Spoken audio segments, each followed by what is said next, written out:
Raríssimas, raríssimos e raríssimas, bom dia, René de Paula Júnior falando aqui no Radinho de Pilha, 1º de setembro, bem-vindos a setembro de 2023, sexta-feira quando, sei lá, eu me reservo o direito de ser um pouco mais reflexivo, ser um pouco mais, tentar achar algumas conexões que a gente pode não ter percebido ao longo da semana, tentar empacotar isso de uma maneira um pouco mais inspiradora, mas vai ser um pouco mais complicado, eu confesso, porque eu estou tentando processar aqui uma informação meio inesperada, que é a seguinte: ontem eu reencontrei uma velha amiga, nossa, já trabalhamos em vários projetos juntos, etc e tal, tomamos um café, e eu fiquei sabendo que durante a pandemia uma outra amiga nossa havia falecido, a Josi Moraes. Eu não sabia, puxa, que pena. E aí eu fiquei pensando, puxa, o que será que eu tenho aqui nos meus arquivos, tal? Comecei a procurar, encontrei vários e-mails ali no Gmail, almoços que a gente não conseguiu marcar e que agora, obviamente, não vão acontecer nunca mais, né? Mas aí eu fui procurar nas imagens para ver se eu tinha alguma foto, e aí eu achei um meme que ela teria, ou criar, não sei se ela criou, ou se ela compartilhou comigo, que era o meme é um desenho de alguém gargalhando, um desenho meio tosquinho, né, escrito assim: queria ser como o René de Paula, e embaixo, escrito assim, só que mais rico. Ok, tá bom, é bastante realista, eu vou considerar, fica aqui minha homenagem póstuma e tardia, né, para essa profissional, essa velha conhecida de mercado, e eu estou tentando digerir o que quer dizer ser como eu, só que mais rico. Bom, defina a riqueza. Mas vamos lá, é muito interessante, porque essa foi uma semana que, acho que ontem, quinta-feira, teria sido um bom dia, um bom candidato a ser o vídeo para encerrar a semana, porque, sei lá, por coincidências mil, né, vários assuntos ali se conectaram, acho que de uma maneira que, pelo menos para mim, foi importante, foi afetivamente intensa, me deu esperança. Então, se ontem tivesse sido sexta-feira, se eu tivesse feito, estava valendo. Aliás, se eu tivesse feito um único episódio no Radinho, ao invés de, sei lá, 1.700 e tanto, o de ontem teria sido um bom candidato, mas acho que hoje a gente consegue falar alguma coisa, talvez a gente volte um pouco para o tema de ontem, porque, para quem não ouviu, ontem, no episódio de ontem, eu estava bastante tocado pelos bastidores de uma história que, em princípio, é uma história de astronomia, de ciência, mas que, na verdade, era uma história de amor. Na década de 70, a NASA lançou 2 sondas, a Voyager 1 e a Voyager 2. A Voyager 2, como eu já comentei ontem com vocês, ela levava um disco, não estou brincando, um disco, literalmente um long play, né? Um disco de ouro, tudo bem, banhado a ouro, mas que aquilo era praticamente uma cápsula, né?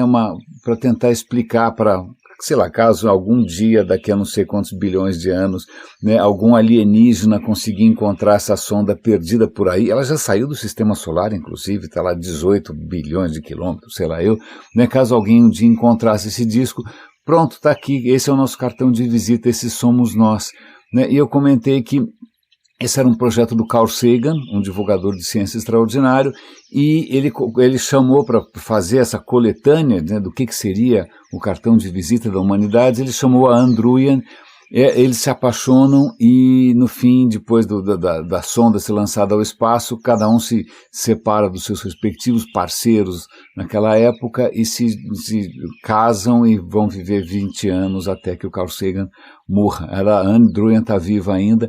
Eles juntos escreveram a série Cosmos. Eu comentei tudo isso ontem, mas quando eles prepararam essa gravação, é uma gravação que tem sons, etc e tal, e tem músicas, e tem Diabo 4, né? Eles gravaram as ondas cerebrais dessa moça enquanto ela estava sendo monitorada. Quer dizer, eu não sei, se você grava as ondas cerebrais de alguém, pelo menos naquela época, você não conseguia ter ideia do que a pessoa estava pensando. Hoje você consegue, com inteligência artificial, ter uma grande noção do que está acontecendo na cabeça da pessoa a partir das ondas cerebrais. Você consegue identificar que imagem que ela está imaginando, você consegue eventualmente entender o que ela está tentando dizer. Então hoje a gente consegue, a partir das ondas cerebrais, num processo maluco de aprendizado de máquina, etc. e tal, fazer aí a engenharia reversa e tentar dar um chute, pelo menos, do que estava acontecendo na cabeça da pessoa. Eu não sei se os alienígenas vão ter essa tecnologia, mas caso eles consigam reverter o que quer dizer o som das ondas cerebrais de alguém que estava meditando, eles vão encontrar ali o amor de alguém que estava apaixonado. Ela, quando fez essa meditação, enquanto eles estavam medindo as ondas cerebrais, devia estar lá com um monte de fio, nem consigo imaginar o aparato, né? Ela estava justamente reconhecendo o amor que ela estava descobrindo, né? Um amor inesperado. Então eu ontem fiquei bastante tocado, bastante, sei lá, emocionado com a ideia de que nesse cartão de visitas da humanidade, mesmo que esteja registrado de uma maneira completamente opaca, completamente impenetrável, está registrado a nossa capacidade para o amor. Eu não sei se isso vai dar algum tipo de... não sei, não tenho a menor ideia, mas eu estou com isso na cabeça, mas eu acho que eu vou voltar para essa história já já. E eu vou, antes de mais nada, recomendar para vocês um vídeo que eu assisti ontem, aliás, assisti 2 vezes. Assisti sozinho, eu achei tão legal que eu resolvi assistir de novo com a minha mulher. É um vídeo de um designer que ele está justamente fazendo uma coisa bastante ousada, bastante corajosa, que é sabatinar ou criticar ou examinar os 10 princípios do design. A gente tem uma estranha fascinação por 10 alguma coisa. Tem 10 mandamentos, né? Você tem 10, ok, você tem em princípio você tem 10 dedos na mão, não vou fazer piadas com quem tem um dedo a menos, deixa pra lá, mas você tem 10 dedos na mão, você tem 10 mandamentos, aí você tem 10 isso, 10 aquilo. Eu lembro quando eu fui para a Singularity University lá atrás, em 2011, os caras também tinham os 10 princípios exponenciais e os 10... Eu falei, por que são 10? Por que não são 9? Por que não são 11? Por que tem que ser 10? E as iniciais de cada princípio formavam umas palavras. Eu falo, cara, isso é truque, isso é coisa marqueteira, isso está explorando essa nossa atração irresistível por listas. E por que tem que ser 10? Bom, desculpa, vamos voltar. Mas em algum momento, né, um designer alemão, eu acho que ele é alemão, o Dieter Rams. O Dieter Rams era um designer alemão no meio do século passado. Ele trabalhava numa indústria alemã de eletrônicos bastante influente, que é a Braun. A Braun existe até hoje, acho que até, sei lá, um relógio da Braun, sei lá eu. Né, muito influente, fazia de tudo, fazia rádio, fazia relógio de parede, fazia aparelho de som, fazia secador de cabelo, fazia um monte de coisa, né? E ele era o designer da Braun e o cara foi muito original e ele começou a ser muito influente e ele inventou os 10 princípios do design, que provavelmente muitos aqui, sobretudo quem, né, tem uma carreira próxima do design, talvez já tenham visto, né? E aí eu fiz aqui, cadê? Onde é que eu coloquei isso? Eu achei aqui quais são os 10 princípios do design, eu vou dar o link para o original em alemão, caso alguém tenha alguma curiosidade meio mórbida, e aí, cadê essa história? Achei, tá aqui. O bom design é inovador, ok? Ok. Segundo, o bom design torna um produto útil. Ok. Terceiro, o bom design é estético. Ok. O quarto princípio, o bom design torna um produto fácil de entender, torna um produto inteligível. Ok. Quinto, o bom design não atrapalha, ele não complica as coisas. Tem uma palavra em inglês aqui meio complicada, mas deixa pra lá. Sexto, o bom design é honesto. Uau, que bacana, né? Para quem é designer se sentir realmente, né, uma força do bem. Sétimo, o bom design é duradouro. Oitavo, o bom design vai até o último detalhe, né? Ele se aprofunda, ele vai até o último detalhe. Ok. Nono princípio do design, o bom design é amigável com relação ao meio ambiente, né? Ele leva em conta o meio ambiente, ok? E finalmente o 10º princípio, o bom design significa quanto menos design melhor, o mínimo de design possível, o que parece meio paradoxal, né? O bom design é ter menos design.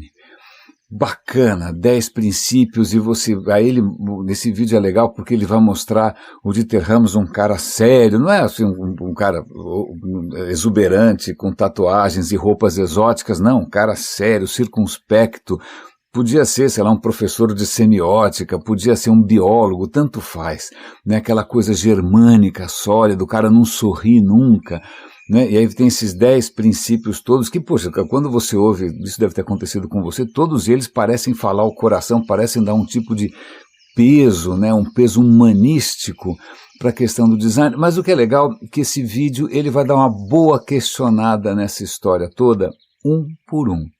Eu recomendo que vocês deem uma olhada, porque isso afetou bastante as últimas décadas, quando a gente tem aí uma sociedade de consumo simplesmente destruindo o planeta, quando a gente tem essa questão do descartável, quando a gente tem essa questão dessa confusão entre quem você é e o que você tem, a ideia de que você tem que expressar a sua, a sua individualidade através daquilo que você consome, e também da obsolescência planejada, e também dessa mistificação e mitificação da questão da inovação, e também os plásticos nos oceanos. Bom, essas coisas nunca deixam de ter impacto, né? Então, ele vai uma por uma, né? Eu não vou aqui, eu recomendo que vocês deem uma olhada na história toda, mas vou tentar escolher alguns aqui que me fazem, que acho que a gente consegue conectar aqui.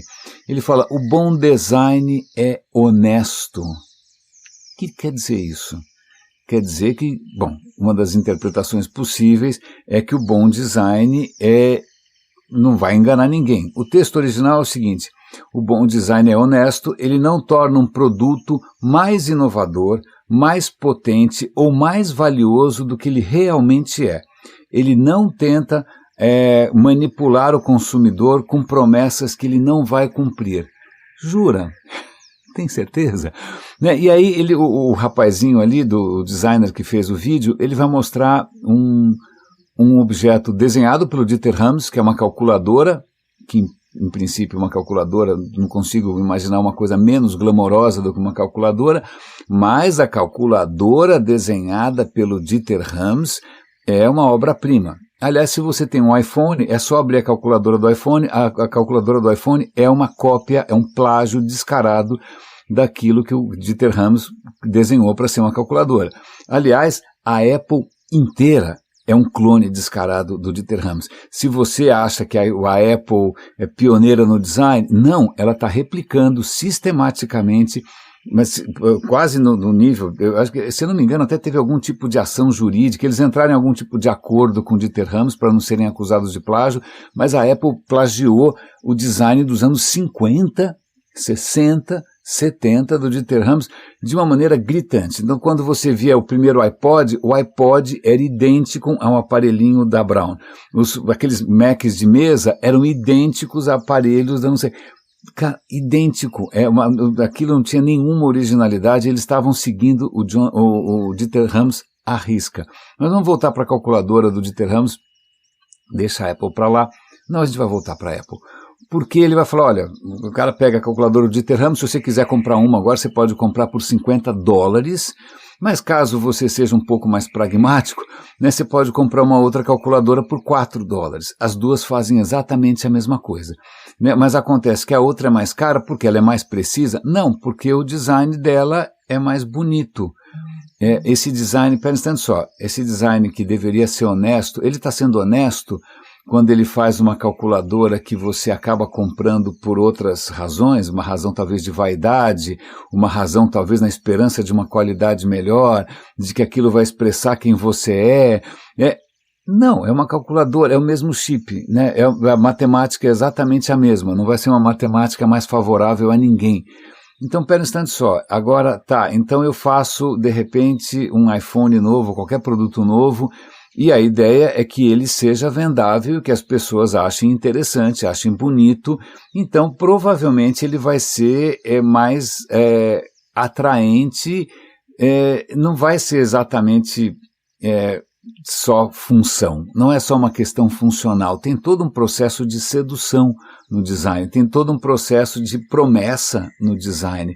Então, pera um instante só, como é que ele está dizendo que você não pode prometer mais do que o produto entrega, se a sedução faz parte do processo até da apresentação das ideias do design? Quando o designer vai fazer uma apresentação, ele capricha, porque ele quer convencer, ele quer que sua ideia seja levada a sério. Então tá, então isso aqui está parecendo uma desculpa para o cara achar que ele não está colaborando com a sociedade de consumo. O que mais? Design, tem essa história do bom design, é o design minimalista, que tem menos design possível. E isso a Apple, inclusive o Steve Jobs também, embarcou entrou nessa de cabeça. Então o Steve Jobs não gostava de botões, o Steve Jobs não gostava de nada, você tem que ter a coisa o mais clean possível. A questão é, clean até quanto? Né? Até quando? Até que ponto você faz alguma coisa que é tão clean que ela fica quase impossível de usar? Então ele dá como exemplo fones de ouvido caríssimos, que para ter um design limpo e puro, né, minimalista, não tem botão nenhum. Então é tudo por toque, e aí você tem que ler um manual de instruções para saber se você tem que passar o dedo para cima, para baixo, para o lado, 3 vezes, 2 vezes. Não é intuitivo, você vai esquecer. Ele não é uma coisa que, se você perder o manual, você vai ter que entrar na internet para ver como é que funciona.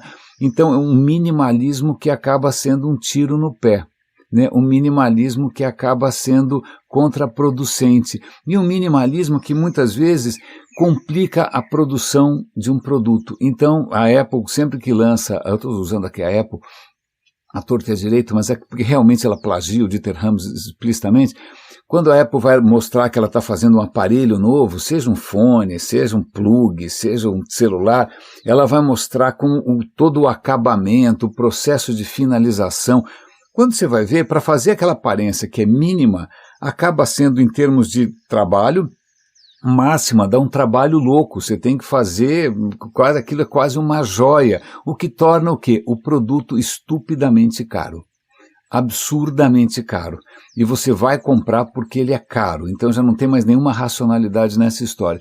O que é curioso, que o Dieter Rams não é tão original assim, porque o que ele tem, ele teria que reconhecer a herança da Bauhaus. A Bauhaus foi uma escola de design, arquitetura e de arte no começo do século passado, na Alemanha, né? Os nazistas acabaram com a Bauhaus, ok, mas os princípios continuaram, e a Bauhaus tinha uma coisa profundamente germânica, dessa coisa da funcionalidade, de você ser fiel aos materiais, de você ser autêntico. E eles tinham, na verdade, um posicionamento que era um pouco político, que, olha, nós temos que fazer objetos que sejam úteis e que sejam, né, com bom design, que sejam estéticos, para todo mundo. A gente quer democratizar, porque até então as coisas belas eram um privilégio de quem tinha muito dinheiro, né? Pensa aí, o Art Nouveau. Né? Se você quisesse morar numa casa Art Nouveau, com móveis Art Nouveau, qualquer coisa parecida com isso, você tinha que ter muita grana. E quando vem a Bauhaus, você está pensando em como fazer as coisas industrialmente, não de maneira artesanal, usando as novas tecnologias, os novos materiais, para produzir coisas que sejam acessíveis e que sejam honestas. Então tinha uma perspectiva política, tinha uma perspectiva social nessa história da Bauhaus que se perdeu. Porque hoje, se você quiser colocar na sua sala, né, um móvel desenhado por qualquer um dos malucos da Bauhaus, você vai pagar o olho da cara. Porque é tudo caríssimo, né? Você quer pegar uma poltrona Barcelona, do Mies van der Rohe, você quer, sei lá, de quem que você vai comprar a poltrona, uma cadeira ou sofá, ou seja o que for, virou item de luxo, né? Que você tem uma coisa de design hoje, mostra que você é uma pessoa sofisticada, que você ficou mais rica que o René, por exemplo, como diria a Josi, não é? Então, a própria Apple é um exemplo disso. Ela fica o tempo inteiro te seduzindo com uma suposta excelência de manufatura e com design clean, mas ele acabou criando produtos profundamente elitistas, né? Profundamente discriminatórios, né, que é um ecossistema fechado, não é para quase ninguém, e você está, obviamente, mexendo com toda a questão afetiva, e isso para mim é um pouco engraçado. Ok, por duas razões aqui. Acho que tem, em primeiro lugar, tem uma coisa que eu posso estar sendo preconceituoso, mas que é uma coisa profundamente germânica, né? Não sei se alguém aqui já conviveu com a cultura, se alguém aprendeu a língua, se alguém já morou lá, se alguém se interessou, né, pelo que a cultura alemã produziu, mas tem essa coisa austera, essa coisa de pureza, que até acho que se manifesta um pouco no próprio protestantismo, quando você tem lá, né, o Lutero, o Calvino, esses malucos todos, né, que eles vão se rebelar contra a maluquice toda da Igreja Católica que vinha, né, de países latinos, né. Eu acho que tem aí uma certa tensão entre a coisa que vem de Roma latina, que é essa coisa sofisticada, urbana, né, cheia de luxo e cheia de, né, de hierarquias e status, etc. e tal. O povo germânico era um povo que vivia na floresta, eram tribos que não tinham nenhuma organização, não tinha muita sofisticação. Então eu estou aqui viajando na maionese, correndo um risco imenso de ser profundamente injusto, mas eu acho que, né, para essa cultura que originalmente era tribal, era originalmente na floresta, que não tinha todo esse brilho, essa sofisticação, né, todo esse apelo que a sociedade romana trazia, então eu acho que ficou essa tensão. Então quando os caras lá botam, o Lutero prega lá na porta da igreja lá, as teses dele, acho que não eram 10, acho que eram mais de 10, eu não lembro quantas são, né? As teses dele, você vê que é uma tese por austeridade, por rigor, por uma coisa mais centrada, por uma coisa mais racional. Então, é curioso porque isso se manifesta, acho que quem já trabalhou, quem já pegou softwares alemães, quem já tentou implementar SAP, quem já fez projeto com esses caras, tem aí uma busca por racionalidade. Eu me lembro quando eu trabalhava na Microsoft, eu estava numa função que tinha sido inventada recentemente e tinha mais 20 e poucos colegas pelo mundo com a mesma função. Então tinha como se fosse um clone meu na Suíça, um clone meu na Itália, um clone meu na... E a gente se encontrava de vez em quando, e eu lembro que o nosso colega alemão, ele estava para tentar, né, levar adiante o nosso projeto, ele resolveu criar uma fórmula para metrificar o índice de adoção. Cara, era uma coisa, eu olhei aquilo e falei, não, o cara sentou e tentou fazer uma fórmula para a gente poder avaliar, e eu estava no meio do caos latino, brasileiro, que fórmula? Isso... Bom, em suma, eu estou aqui, na verdade, misturando algumas reminiscências e talvez algumas perspectivas um pouco anedóticas, né, um pouco preconceituosas. Mas voltando, então eu vejo nessa coisa do Dieter Rams e nessa busca por uma pureza, por uma racionalidade, né, um certo rancor contra o ornamento, contra aquilo que é desnecessário, contra a emoção, né, contra qualquer coisa que não fosse mais pesada e severa. Eu vejo um pouco dessa cultura germânica, e aí tem várias questões aqui que são interessantes. A primeira delas é que nesse vídeo que eu estou recomendando, o rapaz falou, olha, eu assisti horas e horas de depoimentos do Dieter Rams, ele nunca sorri. A hora que ele sorri é quando ele está do lado do seu carro preferido. E ele, como bom alemão, gostava de um carro veloz, ele tinha uma Porsche. Agora, para um pouco. Vamos lá. Uma Porsche é um exemplo de um design que é meramente funcional? Não, o carro é lindo, né? O carro é lindo e você escolhe um carro desses, que é obviamente muito mais caro que qualquer carro, não é um Fusca, né? A Porsche não está democratizando nada, né? Não está estendendo, não. Aquilo é uma joia, né? Uma joia que por acaso é veloz. Né? Então veja, ele mesmo escolhe coisas que não são necessariamente tão racionais assim, tão puras assim, tão honestas assim. E ele até comenta nessa busca pela, seja lá o que for, pela honestidade, pela autenticidade, ele fala, olha, nesse vídeo aqui o Dieter Rams está usando um óculos de tartaruga. Na verdade, o óculos não pode ser de tartaruga, porque a partir de 1977 foi banido, né, foi proibido internacionalmente o uso de cascos de tartaruga, para produzir objetos, porque você tem que matar a tartaruga, e a tartaruga estava em risco de extinção.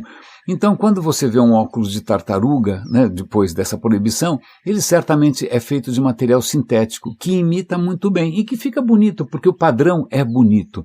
Então, veja, o próprio Dieter Rams está usando um óculos que não é tão autêntico assim, porque ele não é autêntico com relação ao material, porque ele é um material que imita. Mas, na verdade, está certo fazer isso, porque se você quiser ser autêntico, você vai ter que matar a tartaruga, né? Então, eu convido vocês a darem uma olhada, primeiro nos próprios princípios do Dieter Rams, que parecem, né, é um decálogo, afinal, são 10 princípios, parecem eternos, parecem universais. Me convido vocês a darem uma olhadinha no vídeo, porque as colocações que ele faz são bastante pertinentes, eles mostram contradições, mostram que o próprio Dieter Rams não era tão santo assim, né? E aí o que eu trago aqui é uma questão bastante pessoal minha, que nem tudo é universal. Então, se de repente o cara botou lá 10 mandamentos que fazem sentido para alemães, isso não significa que isso tenha que ser imposto a culturas completamente diferentes. Tá bom? Ninguém aqui tem que andar numa casa dinamarquesa, né? Nós somos latinos, o design brasileiro já produziu maravilhas até a ditadura acabar com tudo, claro, né? A gente tem aí designers de móveis, já tem artistas plásticos, você tem músicos, arquitetos, Niemeyer, etc. E que é outro princípio porque é outra cultura. Então, primeira questão, por que a gente tem que achar que as coisas são universais? Por que as coisas têm que ser 10 e por que as coisas têm que ser listas? A segunda questão que eu acho interessante, e aí eu vou costurar isso com o segundo episódio do The Rest is History que eu consegui ouvir ontem, o episódio de ontem foi, de novo, sobre Londres nos anos 60, Swinging London. Londres que era uma loucura, a capital da moda, onde foi inventada a mini saia, onde foi aquelas modas malucas, etc. e tal. Eles começaram, um dos historiadores ali é um especialista em moda, né? E ele vai começar a mostrar a rápida sucessão de modas em Londres, né? E o mundo inteiro vendo lá revistas coloridas com fotos de gente com pessoas loucas andando no meio da rua em Londres com roupas exóticas e achando que Londres era uma festa. É lógico que Londres não era assim. Se você viajasse para Londres e tomasse o metrô ou andasse de ônibus, as pessoas estavam com roupas normais, né? As pessoas estavam, quem estava consumindo a mídia, quem estava consumindo as revistas e os filmes e as séries achava que Londres era uma loucura, quando na verdade não era bem assim, claro, nunca é. Mas o que é interessante é que no espaço de muito pouco tempo, no intervalo de muito pouco tempo, as modas vão se sucedendo. Você tem essa coisa, primeiro um pouco mais infantil da Mary Quant, depois vem para uma coisa um pouco mais psicodélica, roupas de plástico meio futuristas, coloridas, PVC, né, coisas bastante quase que ficção científica. Depois disso começa uma onda hippie, né? Você tem lá os próprios Beatles vão para a Índia e aí vem todo um papo hippie, flores, cabelo comprido, costeletas, etc. e tal. Logo na sequência vem o punk. Uau! É numa velocidade que isso acontece que é meio vertiginosa, né? E tudo sendo muito rapidamente apropriado pela indústria. Então pega o próprio punk, que era um movimento de repúdio à sociedade de consumo, à injustiça, à concentração de renda, ao capitalismo, quando você vai ver em pouquíssimo tempo uma roupa com cara de punk estava vendendo por uma fortuna em alguma boutique chique, né? Mas o que é muito interessante dessa história é que levar em consideração que, bom, ninguém impôs a moda nas pessoas, a moda acaba colando, ela acaba dando certo, ela acaba se multiplicando, porque as pessoas sentem alguma identificação com isso, elas veem nisso isso preenche alguma necessidade que não é racional e jamais vai ser, né? A ideia de que você consiga depurar a natureza humana daquilo que é essencialmente humano, que é a vontade de ser reconhecido como diferente, que é a vontade de ser desejado, que é a vontade de passar um status maior do que você tem, que é o pavor de ser só mais um, né, que é o pavor de ser excluído, coisas que são profundamente humanas, que não são racionais, são profundamente emocionais. nessas horas, quando a gente observa a moda, por mais que, aliás, o Dieter Rams, ele fala, o design não pode se render à moda, porque a moda é só consumo, a moda ela é efêmera, a moda, todo esse rancor com relação às coisas efêmeras, isso me faz pensar, no Dieter Rams, me faz voltar para um dos grandes nomes que sempre aparece aqui no radinho, que é a história de Platão, quando lá na Grécia, Platão está vendo a cidade ficar cada vez mais cosmopolita, cada vez mais sofisticada, e fala, gente, isso tudo é passageiro, o que é passageiro é ruim, né? O que é realmente bom é eterno, e o que é eterno não é deste mundo, porque este mundo é um mundo transitório, em que a gente não pode confiar em nada, é tudo passageiro, não, vocês têm que se concentrar naquilo que é eterno, nas formas eternas, no espírito eterno.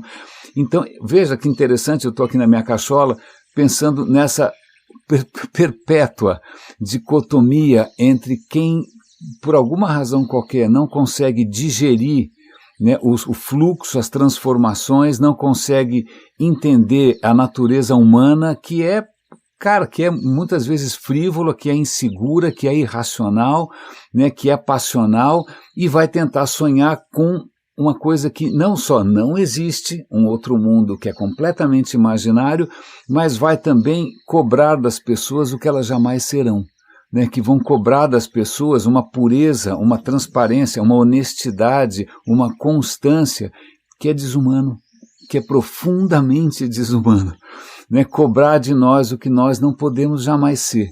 Essa história de idealizar e achar que nós vamos ser sujeitos racionais usando o Excel o dia inteiro, né, e de repente a Faria Lima começa a perceber que o mundo não faz sentido, vai escolher uma filosofia estoica justamente para que a gente se afaste das coisas que são passageiras e passionais, eu acho que é a mesma incapacidade de lidar com quem nós efetivamente somos, uma espécie social, né, uma espécie que depende, onde nós dependemos uns dos outros, onde o isolamento leva ao sofrimento e à loucura, né, onde o isolamento é o primeiro passo para o completo surto, onde a gente precisa se validar uns pelos outros, onde a gente sim se deixa influenciar, se deixa manipular por fatores que são completamente irracionais.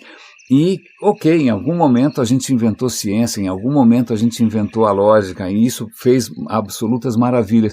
Mas, veja, mesmo com as evidências claras, né, com todas as conquistas que a ciência traz, a gente acaba até hoje sendo, não digo prisioneiro, mas indissociavelmente sujeitos à nossa profunda irracionalidade. E aí isso volta para aquele livro que eu estou lendo, em doses homeopáticas, que é A Mente Trágica, do Robert Kaplan, em que ele fala que os gregos, a gente tem que admirar os caras, porque eles eram tão racionais que eles perceberam que seria completamente irracional você achar que você conseguiria ser completamente racional, né? Então os gregos já tinham consciência de que é impossível você deixar de lado Dionísios. Dionísios imagina, eles até criaram um deus para isso.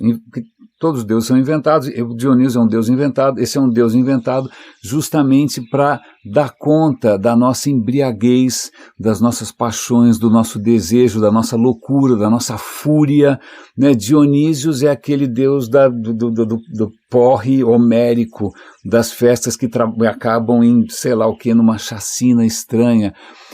Dionísios faz um contraponto na cultura grega com Apolo. Apolo é o oposto disso. Apolo é luz, Apolo é razão, Apolo é a clareza, Apolo é a perfeita racionalidade.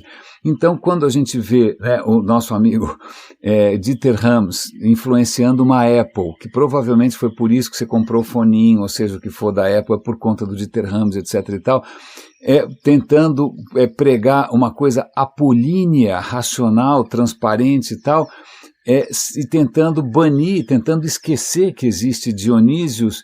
Dionísios volta, Dionísios volta, a cada eleição Dionísios volta, a cada jogo de futebol Dionísios volta, né? A cada, seja lá o que for, dança no TikTok, Dionísios volta. Então eu fico pensando agora, voltando, tentando costurar essa zona toda, porque foram muitas ideias ricas e fecundas durante essa semana, voltando para a sonda da Voyager, né, quando Carl Sagan tenta mostrar para os alienígenas quem nós somos, veja, ele fez um recorte, ele fez, vamos chamar, um design, ele desenhou, né, não deixa de ser um design, você tem que ter um designer dessa mensagem, desse cartão de visitas, né, e aí houve discussões homéricas, que não acabavam mais. A gente só vai mostrar as coisas maravilhosas da humanidade, ou a gente também vai mostrar a fome, a miséria, a exploração, as ditaduras, a gente vai mostrar o Holocausto, a gente vai mostrar Hiroshima, a gente vai mostrar... E aí, numa decisão deliberada, que não deve ter sido rápida nem fácil, eles falam, não, vamos só mostrar o nosso lado positivo, mostrar que a gente tem potencial, que a gente merece ser salvo, né? Vamos mostrar só, não sei se vocês lembram daquela história, o médico e o monstro, vamos mostrar o Dr. Jekyll, não o Mr. Hyde, né? Vamos só mostrar Apolo, vamos mostrar o nosso lado apolíneo, vamos mostrar, ou seja, o que tem voando pelo espaço sideral é bacana, é inspirador, é bonito, mas não deixa de ser propaganda enganosa, exceto pelo fato de que, escondida no som das ondas cerebrais de uma moça que deveria estar pensando em como representar a humanidade, aquelas ondas, na verdade, estão impregnadas da coisa mais dionisíaca possível, da coisa mais incontrolável, que é o amor. O amor que aconteceu nas condições menos favoráveis possíveis, um amor que provocou dor e separações, mas que na verdade abriu as portas por uma relação linda e que beneficiou todo mundo que assistiu o Cosmos aqui. O Cosmos é um filho desse casal, não é? Então, em algum lugar, né, nas profundezas do universo frio, né, a gente ainda está ouvindo aqui, essa sonda está viva, ela está levando lá para longe uma certa versão, meio que um retrato de... Isso faz lembrar um pouco, não sei se vocês leram, do Oscar Wilde, o retrato de Dorian Gray. Dorian Gray era um cara super bacana, popular, amado, querido, só que ele não envelhecia, ele continuava lindo sempre, né, e ninguém entendia por que ele estava lindo sempre, mas é que ele tinha um retrato, ele tinha uma coisa mágica, ele tinha um retrato, e esse retrato que ele escondia no armário, trancado e tal, todas as coisas viciosas e feias e o envelhecimento acontecia no retrato. O retrato dele estava envelhecendo, estava ficando feio, estava ficando com cara de uma pessoa má, de uma pessoa sem coração, né? Então o retrato estava absorvendo esse lado que ele não queria assumir, e o que ele apresentava para a sociedade era uma coisa magicamente jovem e sedutora e irresistível e tal. Tá aí, então esse que engraçado, né? Eu começo com... primeiro com o meme da Josi, né? Mas eu acabo passando aí pelos princípios, pelo decálogo do design universal, né, que acabou gerando o quê? Produtos descartáveis, estupidamente caros, e uma das empresas mais ricas do planeta, porque soube explorar a sua insegurança e a sua ânsia por reconhecimento e status, e a gente acaba parando nessa coisa que talvez seja indissociável da natureza humana, que os gregos já tinham percebido lá atrás, e que a gente se equivocou, achando que a gente conseguiria, sei lá, virar anjinho, que a gente conseguiria ser eminentemente racionais, que a gente conseguiria ser eminentemente, sei lá, puros, eminentemente desinteressados. Curioso isso vindo de um alemão, bom, deixa para lá, não vou me aprofundar um pouco mais na história, né, mas alguém já disse há muito tempo que a razão gera monstros. Então é só uma reflexão bastante aleatória, bastante pessoal, inclusive, bastante arriscada, porque eu acho que eu talvez tenha sido politicamente correto e injusto em alguns momentos, mas é isso que eu acho que me moveu essa semana, e que me ajuda talvez a olhar no espelho e a olhar em volta e ser um pouco mais tolerante, um pouco mais carinhoso e esperar e parar de esperar da humanidade o que ela em princípio não parece ser capaz e nem tem interesse em ser, né, que é essa coisa eminentemente racional, eminentemente, né, elevada. É isso. Não sei nem muito bem como concluir, mas esse está sendo o meu processo de tentar processar tantas informações assim e ver de que maneira que elas estranhamente se conectam. Então, eu vou convidar vocês só para, se vocês estiverem precisando de, sei lá, de um wallpaper novo no seu computador, tem mais um presente do telescópio James Webb. Ele conseguiu fazer uma imagem simplesmente gloriosa, que parece uma ostra com pérolas colorida no espaço, uma coisa incrível. Aquilo, na verdade, é o que está acontecendo com uma supernova. Em 1987 surgiu no céu uma estrela muito brilhante, não era nenhum Messias, não tinha nenhuma manjedoura envolvida, era uma supernova. A gente presenciou com os nossos instrumentos uma estrela que tinha 20 vezes a massa do Sol, ela entrou em colapso, ela vira uma supernova e ela explode. A gente vem acompanhando com carinho essa explosão. Essa imagem do James Webb é justamente essa galáxia 30, 40 anos depois, essa estrela 30, 40 anos depois, espalhando, né, as coisas numa velocidade extraordinária em torno de si. E quando vocês olharem para essa nuvem de poeira e luz e de energia, lembrem-se que nós viemos dali. É nesse processo de morte de uma estrela que se formam os átomos mais interessantes, né? Deixa de ser só hélio, só gás. É nesse momento que surgiu cada átomo do seu corpo. Cada átomo do seu corpo nasceu de uma explosão brutal dessas, que hoje a gente consegue, graças à ciência, a gente consegue compartilhar com todos vocês. Então olhem lá, vocês estão vendo ali literalmente o milagre da criação acontecendo. Quem sabe daqui a alguns bilhões de anos, né, aqueles átomos todos conseguem se reorganizar e quem sabe eles conseguem capturar aquela sonda que a gente mandou lá para cima, e vamos ver como é que eles vão interpretar a mensagem um pouquinho enganosa que a gente mandou para eles.